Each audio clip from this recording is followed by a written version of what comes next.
Hello, everyone. Happy Sunday. Wasn't it a wonderful episode? How many of you had already seen it?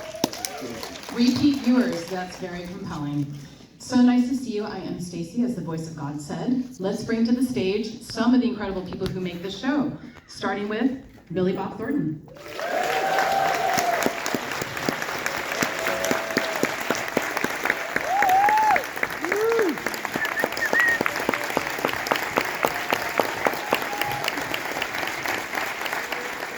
Larter. Woo!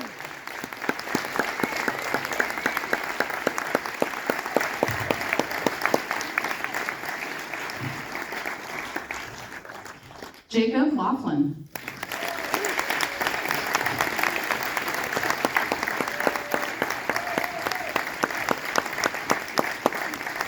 Demi Moore.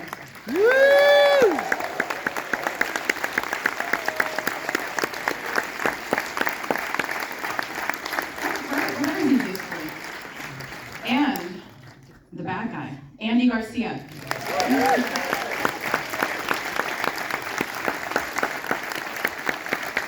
Welcome. And you know you're in the presence of a Southerner when you're standing for everyone. How polite, right? Thank you for being here, everybody. Also, no small feat, you're filming season 2 right now, and I'm sure you're very tired and have lines to learn. So thank you for taking the time. And I just want to wish you congratulations on the success of this show. I think juggernaut is not a big enough word. 35 million viewers for the premiere last fall. Billy, that's a lot of viewers. That's like Super Bowl numbers. It is, it's Super Bowl numbers. So nice to see you again. I just had the pleasure of seeing you a few weeks ago. Never enough time with you. You have been promoting and sharing this show with audiences since last fall. And I wanted to know what has been the most resonant and constantly meaningful feedback that you have received from fans. And this can be either in person, sort of through your team, but what has stuck with you that makes you feel, wow, we really did a good job in telling this story? Well, I think mostly that people, a lot of people say they love the family and that they love the characters because they're unabashedly who they are. That's kind of people who say what they want to say. For better or worse, right? For better or worse, absolutely. And it's a show that kind of doesn't hold back with any of it really. But I think that's the main thing. I mean, I've had people come up and say, I've always wanted to say that. You know? So they get to live vicariously through you. Yeah, kind of like that, yeah. And tell me about the feedback that you've gotten from people who do this very important, dangerous work. What have they said about the way that this job is portrayed? Well, we were doing an interview yesterday, and I said that Jacob and I have become Elvis Presley and Jerry Lee Lewis in Texas. And rightfully so, by the way, rightfully so. And so, yeah, I mean, when we come in, sometimes we go out all together, and it's literally like seeing the Beverly Hillbillies just walk in the room. It's just, or Andy and Barney from the Andy Griffith Show. And they Your favorite show, by the way, of course. Thank you very much. And so we have people come up, and the oil people, obviously, and business people, but everybody, they all come up to us and tell us how much they love the show. But every now and then, you'll get a ringer who comes in, and he's like an oil guy, some crusty old Texas guy with his hat on, and he'll say, yeah, man, I'm so glad y'all are doing this show for us, but you never would use that wrench on a valve. So I'm like, sorry, I call Taylor Sheridan. Sure. Taylor loves that kind of feedback, I'm sure. Oh, yeah. But that just shows that how carefully people are watching, that they're paying it. And I actually have this feeling when I watch shows about journalism, I'm like, oh God, that is not the word we use for that. But when it's done well, you really do appreciate it. And from my perspective, it seems like you're capturing it very beautifully. And one thing I haven't had a chance to ask you about is your scene with Jerry Jones. Mm-hmm. I have to say, that is one of the best performances I've ever seen on screen from someone who isn't an actor. Tell me how he was attached. And what it felt like to sit with him and watch this. I mean, he looked like he was very emotional. Tell me how Taylor secured him, but also, how did it feel for you to sit with him? Well, first of all, Jerry was, I'm originally from Arkansas, and I'm what they call a Texarkansan who lived in Arkansas and Texas. And so Jerry and I had a lot to talk about because he was on the 1964 Arkansas Razorback championship team. They were national champions, 64. He, Jimmy Johnson, and Barry Switzer were all on that team. And so we had a bunch of things to talk about football-wise. But when we got in there, he had told Taylor this story before about how he bought the Cowboys, how he got into oil, and the whole thing. And Taylor thought, what a great story. And that gave him the idea to put him in it. And so if the story had been written out in dialogue, you know, for Jerry to learn, it probably wouldn't have been what it was. But Taylor put something in there just to have a placeholder in the script. But essentially he said, tell your story. And that's what he did. So he was telling his real life story. Well, John Hamm and I are sitting there. John's supposed to be dying, but you could see that he was like watching Jerry, like, this guy's not gonna, you know, this guy's gonna not, is he gonna take my job? You know, what's going on here? And I got so wrapped up in it that I literally had one line in the scene with Jerry. I'm just looking at him, listening to the story, and the first take, I forgot my line. I just sort of like, you know, it was like somebody hit me in the face with a skillet. And it was so moving and so wonderful. And if you can get a person who's not an actor to just be natural and tell their story, it's better than actors. You know, it really is. And he was awesome, and he actually teared up during it because he's talking about his children and about the way he became successful. So that's actually what it was. Jerry, sit down and tell your story. Wow, I love how stripped down that is. It's really excellent work, Jerry. And Allie, congratulations to you. Angela is quite a character.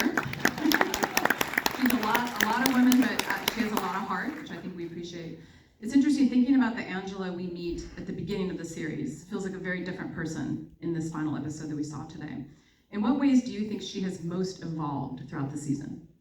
Well, we were very lucky to have all 10 episodes going into last season. So the way that Taylor, you know, he's a master storyteller, and the way that he introduces Angela, from the very beginning, you know there is a shared history between Angela and Tommy, but you don't know where it's going. And I was lucky enough to have that material and to be able to go in and you know, Billy and I worked a lot to figure out how we could show just really, you know, the past history, the memories, the experiences, so that it showed the experiences we'd had together, so that you could feel that when we were working, and because we knew where the story was going. And so I think that's a big thing, and also that you see the cost of oil through her eyes. The way that Taylor writes his shows, there's so many different tones that we're going into. So you get to see these moments of Angela, you know, incredibly vulnerable. You see her fighting to keep her family together. You see her, you know, with her antics at the old folks' home. So he's giving me like tremendous range within this. So, well, beautiful work. And it's fun to see you in the series. It's a great chemistry, absolutely. And Jacob, congratulations to you. I've been such a fan of yours since the movie Mud. I don't know if you guys remember Mud, but incredible breakout performance from Jacob. So we see through Cooper the imminent dangers of working in the patch, as you say. What aspects of this work, now that you've gotten so intrinsically involved in telling the story, have most shocked and surprised you? And what have you learned from the people who do this job in the field? More of an understanding when we get there and actually see the hours and the time that these people put in to be able for us to drive around LA and make all the things. It's insane what they dedicate and how much time of their lives and their families and everything else. So that, I mean, it's almost like going to war for 2 weeks. I was just going to say, it feels as if they're service members. It's almost like deployment for 2 weeks out of the month, and then they go home and get to recoup and go back and do it, and could very easily, one thing goes wrong and they're not going home.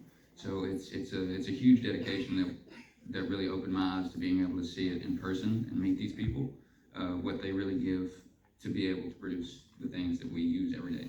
And what have you noticed is a common denominator among the people who do this work? Is it people who choose to be police officers or firefighters? They want to serve, but they clearly aren't afraid of danger.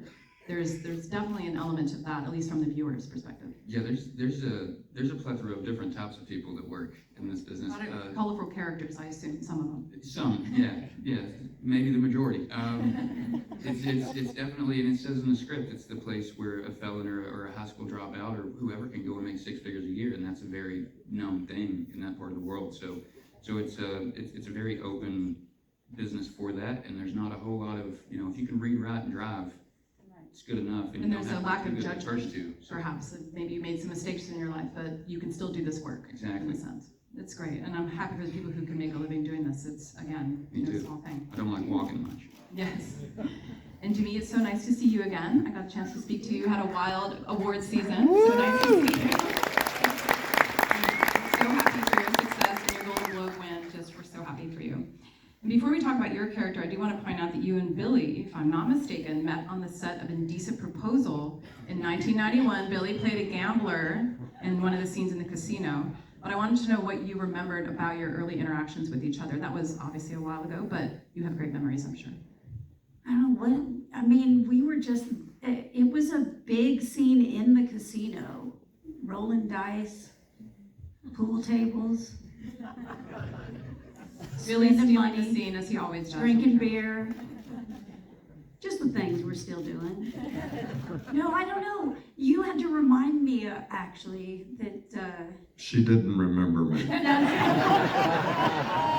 that's She's not made a lot of true. movies since then. It's understandable. That's not Well, I can just jump in and you can take it from here. The way we got to know each other was because I did 3 movies with Bruce. That's And you true. brought the kids to the set all the time, so over the years, we've known each other, so. Exactly. Who could forget Armageddon? Thank you for Armageddon. Very much. So obviously this season ends, Demi, with obviously your character on a precipice of a lot of stress, grief. I think as far as we know, Dawn Hamm's character is not joining us for season 2.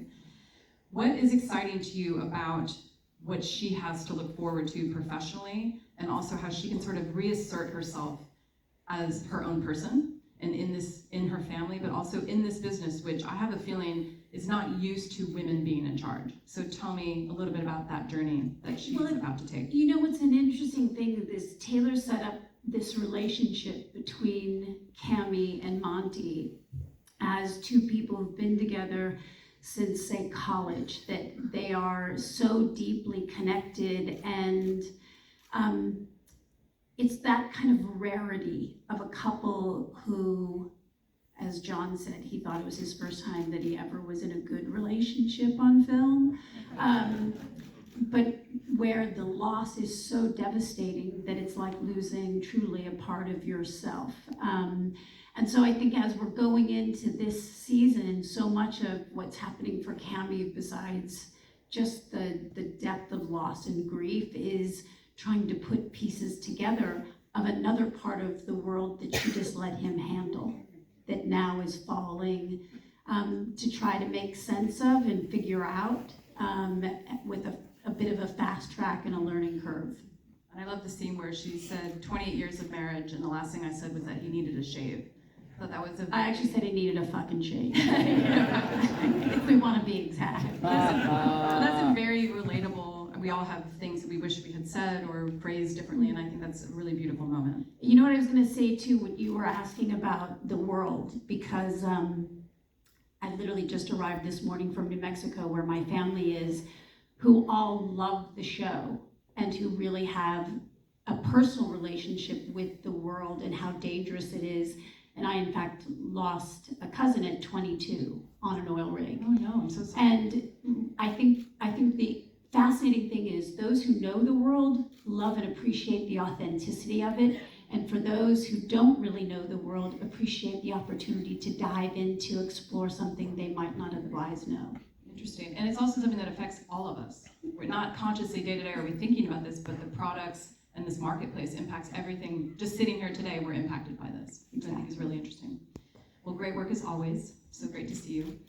And Andy, your character is discussed throughout the series, but we don't really see him, of course, until this final episode.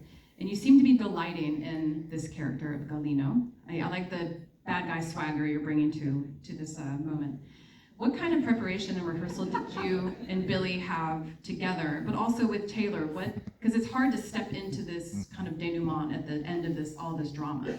What kind of prep did you do with Taylor, but also with Billy? None with Billy. We just stepped in and serviced the material, you know.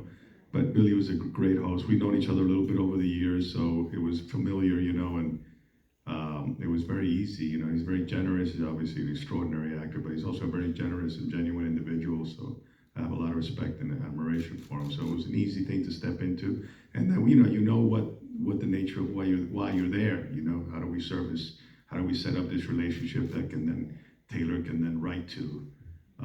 So the only prep I really had was the reality of what he sent me, this one scene.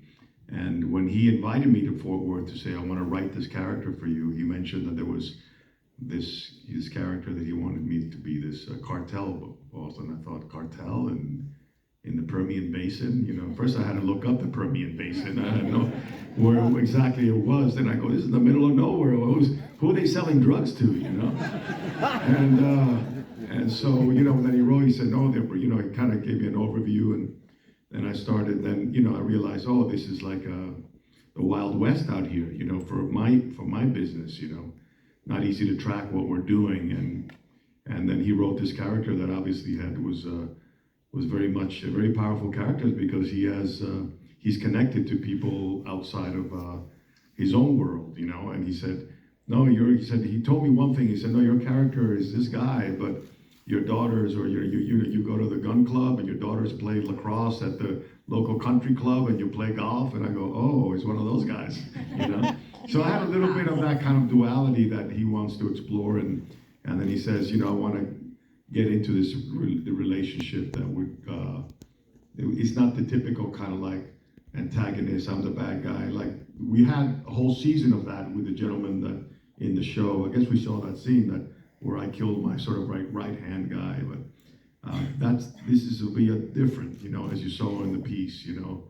He says, we're not gonna be friends, we're never gonna be friends, and I said, oh, we're gonna be good friends, you know. And so it's that's the beauty of Taylor's thing, and he thinks outside the box, you know. And so it was really that. You just step in and be of service to it.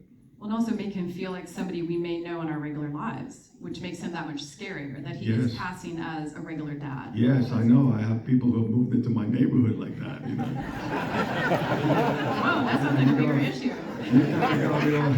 They're walking by your house, you know, pushing a stroller going, hey, welcome to the neighborhood. He goes, I don't speak English. And you're going, okay. I love that. So for me, one of the most special things about this show is its sense of place and the fact that it does film where this takes place. And I know that sounds like, obviously, you know, no duh, but that is not the case very often with a show like this. So I'd love to know, Billy, how does the fact that the show shoots in Texas, you hear the accents, you're going to the diners, you're hearing people who sound like these characters when you go home at night. I have a feeling that is very impactful to the work. So tell me how it helps you do your job. Well, I think that's always the case. And, you know, the environment, once you put the clothes on, you're in the environment and around the people. And something that I pointed out before is that if you don't shoot in a place where it really takes place, background actors are very important. And so if you're shooting Texas in Vancouver, then you can kind of tell. You're hearing aboats and stories. Yeah. And when you have, you know, day players and supporting parts, you know, so in Texas you're able to actually use the people who belong in that world. And I mean, look, when you're out at the oil patch, you know, and it's you know, 102 degrees with 98% humidity, it's pretty realistic, you know. Not a lot of acting that has to go on. No, I mean, you just kind of stand there and almost pass out and say your words. But that's why you seem so convincing in the role. Yeah, weather, conditions, time, the people around you, it all affects you as an actor. And we're very happy to be shooting there in Texas because, you know, why wouldn't you? I mean, and Texas, I mean, you have to remember that Texas wasn't around that long. After Davy Crockett and those guys were at the Alamo, in 1836 in Austin, Texas, in Dripping Springs. You know, Texas really at one point was its own country and has since wanted to be a few times. So, Married to a Texan and it feels like he's from another planet. yes. So when you're around Texans, it rubs off, you know, it really does, and I think it informs all of us, you know. And I told Allie one day, I said, if you go to Dallas, you can throw a rock in any direction and you'll hit her.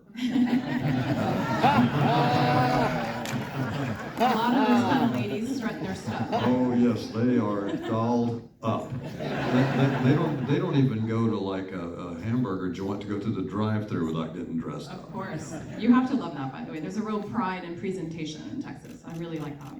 So, Allie, what can you tell us about season 2? Obviously, we can't reveal spoilers, but what can you tell us about either production so far? I know Sam Elliott has joined the cast, which is I mean, I think the reality is that the first season, for the first couple months, was just very challenging because we were all figuring out who our characters were, all the different tones of the show, what our relationships were, what our chemistry was. We also had 3 different directors the first season, so Stephen Kay, Michael Friedman, and Taylor. And so we kind of got running, and then we saw the show, and we've been so blown away by the incredible success of it that coming back and doing the season 2, it's kind of like sliding into your old blue jeans. You're not like the new kids in school anymore. Everyone sort of knows Exactly. And so Stephen Kay is directing all 10 of them. And I think that, this season is so much, it digs into like the family and how messy and beautiful and complicated it is. And so, I think that we're really loose on set right now. It's all kind of, we all have amazing chemistry within the family. And then, you get on the set and we're just, everyone's playing at a very high level. So I think it's a good season. That's good. What do you think, Dave? Absolutely. Okay. And Jacob, is this your first series regular role in television? Second, yes. Okay. First one that's, yeah. Okay. First juggernaut. First one anybody saw. Is that what you're trying to say? Is that what you're trying to say? Yeah. But I wanted. I got that feeling from you, Hey, we've all been there, brother. Don't worry about it. What is your process for learning lines? And I know that this probably shifts from project to project, but what is unique about this show and the way that you prep and rehearse before you get to set? That's a good question, because I haven't figured it out myself yet. And not there isn't necessarily a right or wrong answer, but I'm always fascinated by the process. And a streaming series is very different from a broadcast show where you're getting a script on Monday, shooting the next week, and then doing that 25 times. So this is a very unique scenario. My process for learning lines is somewhat similar to Billy's. Severely dyslexic, figured it out when I was young. So how do you, with knowing that, how do you learn your lines? I think when I was younger, I kind of tricked my brain into, especially having to read out loud in class, one of the most embarrassing things I've ever had to do as a person. I would jump ahead and memorize the paragraphs or whatever it was. I would count the students and go down and I'd be like, okay, that one's mine. And read it and try to read it so many times. And I guess something clicked in there where now you can just retain it. Really, does that sound like your process too when you were struggling with dyslexia? Yeah, I mean, I see that, when people ask you what it's like to have really severe dyslexia, you don't know how to tell them what it looks like. Oh, you mean you flip B's around back? It's like, not that simple. And Jacob and I have talked about it several times. I kind of see things in chunks. It's easier for me to learn 3-page monologue than it is to learn stuff. So there's a 3-page scene and I speak every 7th line or something. So the soliloquy is easier than the back. Yes, for sure, because like I said, I can look at a paragraph and go, oh, okay, I know what that says. But if I'm waiting for other people, because you have to listen, the most important thing for an actor, so you're listening to people and you have all these other lines coming at you, that's when you get confused. And Jacob, I've talked about that many times. It's like you got a scene where you literally have like 2 lines, and when it gets your turn, you can't remember anything. And because you're listening to people, right? Lost look when we're yeah, we don't have. There's a look. There's a look that Jacob and I talked about, where you can tell if somebody's really listening or if they've just been stunned because they forgot everything. And it's like you don't want I take a lot of pauses and stuff, as these rascals will tell you. And, sometimes I'll be listening to somebody, but if you're with another actor and you don't know if they're pausing or if they forgot, and so you want to give them the space for the pause, and the look is something like this. So I say to actor X or actress Y, did I just do X and Y, the chromosomes? I did. Anyway, so, oh my God, and I don't know which is which. But anyway, so, but if I say something like, hey, you forgot your hat, or aren't you going to wear it for the ball tonight, or whatever it is, and then the other actor on the other side is going,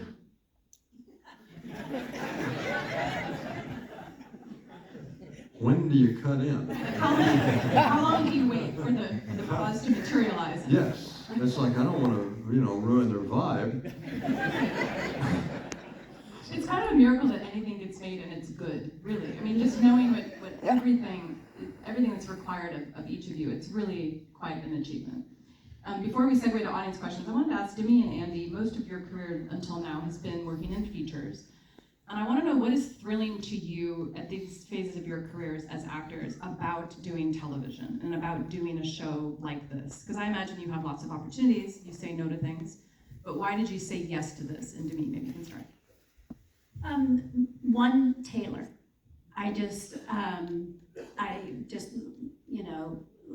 loved his storytelling, loved the way he,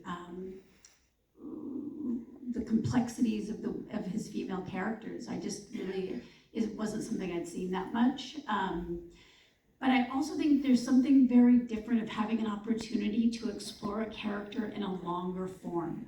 Like to develop a character. When you have a film, you're doing something and it's, you have 2 hours to kind of create, and in this, there's something interesting about the continuous discovery and the different pathways that you can go. But really it was the company that I was going to be with that really was. I imagine that's as important as the writing. It's as important, 100%. Andy, does that sound resonant to you? I really have nothing to add to that. I mean, it's exactly that. It's Taylor, it's the writing, it's the cast that's involved. His pedigree as a writer is well established, not only in television, but in film. Some of the greatest, the first time I saw a movie that he wrote, Hello High Water, I think it was, I said, who is this writer? Sicario as well. Yeah, I said, no, I think Sicario came out after that, right? I believe. Well, both of them, but I thought Hello High Water was first one I saw. And I went, who is But this to be able writer? to write those features and then also do television, Yeah. I can't think of very many people. And then I said, oh, Taylor Sheridan, he's also an actor. I said, oh, and then I looked at him, oh, yeah, I know. I said, then I started seeing his work, and of course, Yellowstone came along, and when he called me, I said, yeah, I'm in, all in, man. In fact, he called me from New York. He was saying that Taylor finally goes to New York. He was saying the other day, yesterday, he goes, he kind of likes New York now, right?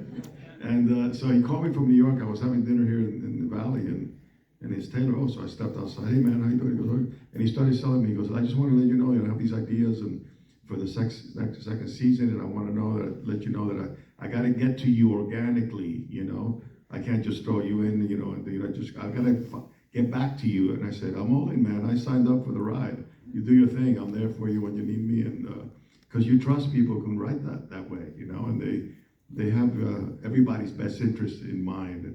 And so you're in a total trust mode, The fact that he's an actor too, I think helps immensely. Absolutely, He knows absolutely. exactly what you need. He knows what the process is. Yeah, and he looks after the characters, he knows how to look after the characters, and he writes to them very strongly. I haven't seen, characters on television. It's rare to see women parts that are written so complex and so strong on shows than in his shows. And that's a beautiful thing, Well, it's a good call to get from Taylor. So always say yes. Yes, absolutely. And now we have, I think, about time for 3 questions. And I don't know where the mic is, but if anyone has a question for this amazing crew. Okay, you guys, come on. There has to be one person. Okay, I knew we'd have a taker. Do you have a mic?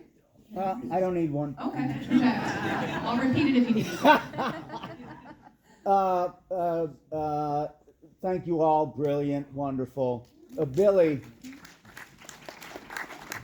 When you did the Sling Blade, it was a short film originally, yes? It was originally on stage. I did it as part of a one-man show at the West Coast Ensemble and then later the Tiffany Theater. Did you ever think your career would arc into this? No.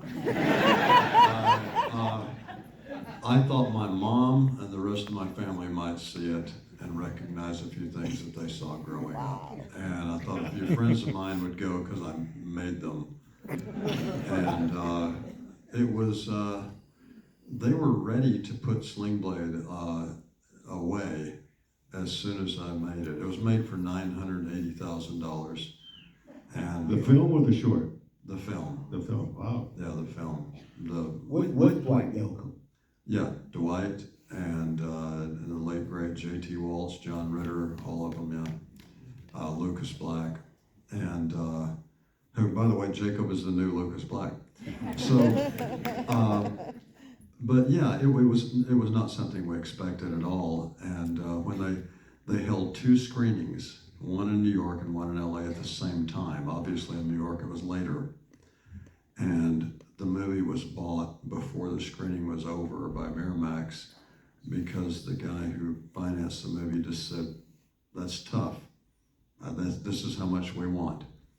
And there was a guy that ran Miramax at that time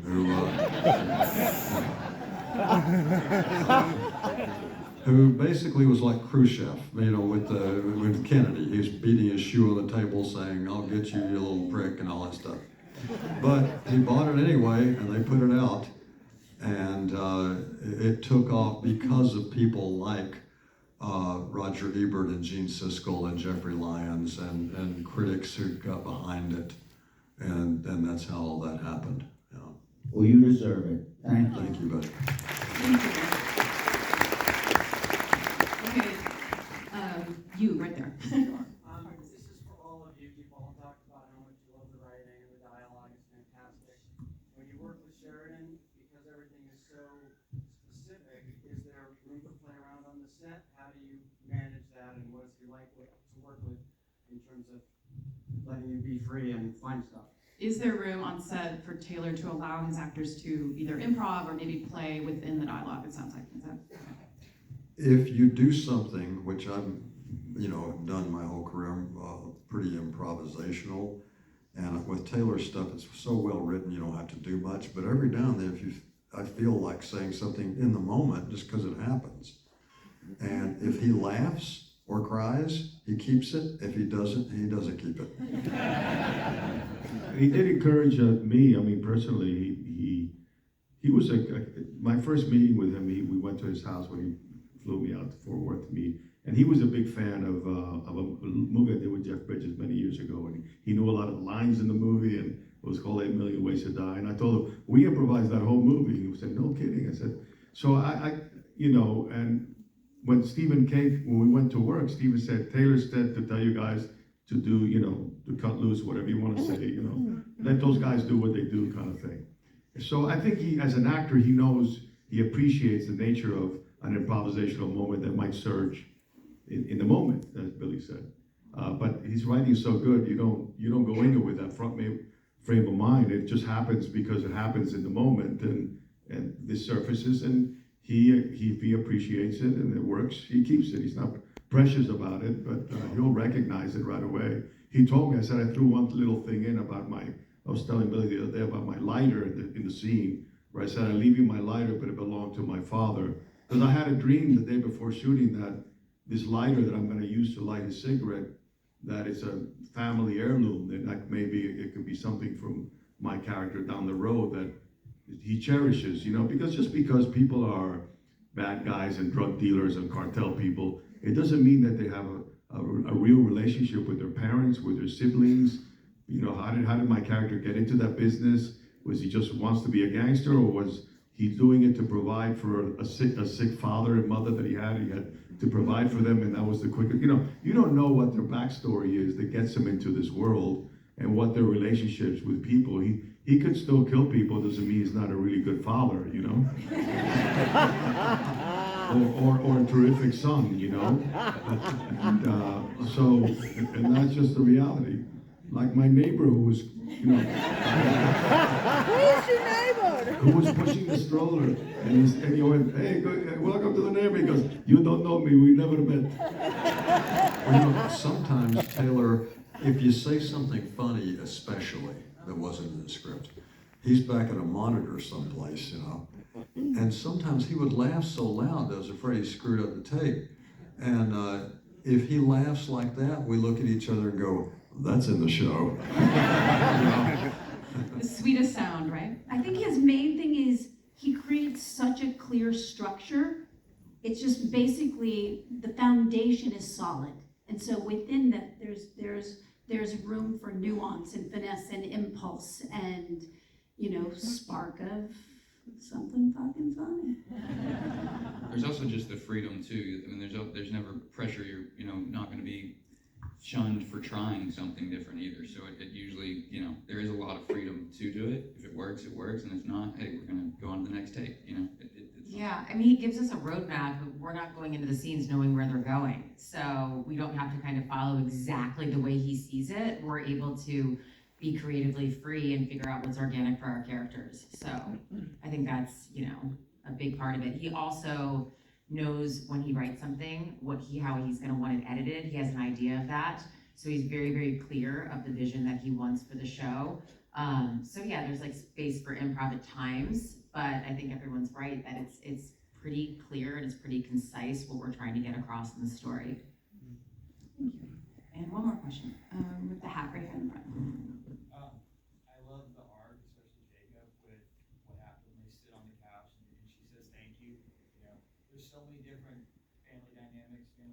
You have a mic coming right there. I'll start over. Especially with Jacob in this episode, the arc, when you sit on the couch and she says thank you. There's so many different family dynamics with John. Is there stuff that, as you guys have been talking to people locally and you've gone through a whole season now that you were describing, you met so many of the local folks that you see how the toll takes on those families? Like you can relate that to those of us in the business, how the toll takes on our families. Anything you can share on a personal note or something maybe Taylor saw that why he brought that to the story? Thank you. Just how real the world is, I think, those connections and getting to see it, especially being in Fort Worth, in that same area with the people that are doing it, how close we actually are telling the story and how those real life things that a lot of times you don't get to see on TV because they're not the perfect thing or the perfect story that people want to narrate. I think that's what Taylor's great at, is getting raw human emotions, human interaction between people, and the conversations that you're not going to tell someone you had tomorrow. It's behind closed doors, but he's so good at getting into that and making it real that it's really what draws to his writing. It's so hard to find that in scripts now. I think also, because Christian Wallace did this from Boomtown, and a lot of things actually happen in the podcast, yeah. And so he, when we go to the oil rigs and the pipes, fall, and that horribly tragic scene, that really happened. So these are real things that Christian saw, experienced, or someone in his family did. So that when we're bringing that onto our set, there's a weight that comes with that, and something that you have to kind of honor in its truth. And to close us out, Billy, what can you tell us about season 2 air date? Is that to be revealed, or? Where's somebody from Paramount? Arnold, November. It comes out, okay. My publicist. Yeah, it comes out in November. Yeah. So it's depending on what day in November, it looks like it's going to be a Scorpio. We can't wait for the baby to be born in November. And just thank all of you for taking time. I know production schedule is crazy. Thank you guys. Thank you so much. Thank you so much.